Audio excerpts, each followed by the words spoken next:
এক গ্রামে নবীন বলে এক আদর্শবান ব্যক্তি থাকে। সে প্রতিদিন জঙ্গলে কাঠ কাটতে যেত। একদিন হঠাৎ মেঘ গর্জন করে প্রচন্ড বৃষ্টি আসে। নবীন জঙ্গলে সেদিন এক জায়গায় জড়িবুটির খোঁজ পায়। সে ওটা হাতে নেয় এবং বাড়ির উদ্দেশ্যে রওনা। বাড়ি এসে তার স্ত্রীকে বলে, আমি এক জড়িবুটির সন্ধান পেয়েছি জঙ্গলেতে। তার স্ত্রী তখন বলে, এই অমূল্য জড়িবুটি আমরা এখন কি কাজে লাগাতে পারি? নবীন তখন তার স্ত্রীকে বলেন, এই জড়িবুটি আমরা গ্রামের বয়স্ক ব্যক্তিদের হাতে তুলে দেব। সে তখন ওই জড়িবুটি নিয়ে বাড়ি থেকে বেরিয়ে পড়েন। তারপর সেই জড়িবুটি গ্রামের বয়স্কদের হাতে তুলে দেন এবং বলেন, এটা নিশ্চয়ই আপনাদের কিছু কাজে লাগবে। সেই জড়িবুটি দেখে গ্রামের বয়স্করা বলেন, হ্যাঁ বাবা, এই জড়িবুটি কঠিনতম রোগ নিরাময়ের খুবই সহায়।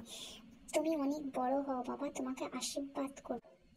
নবীন তখন মনের দিক থেকে অনেক শান্তি পায় এবং বাড়ি এসে ভাবেন, কোনো ভালো কাজ করেই মন থেকে অনেক শান্তি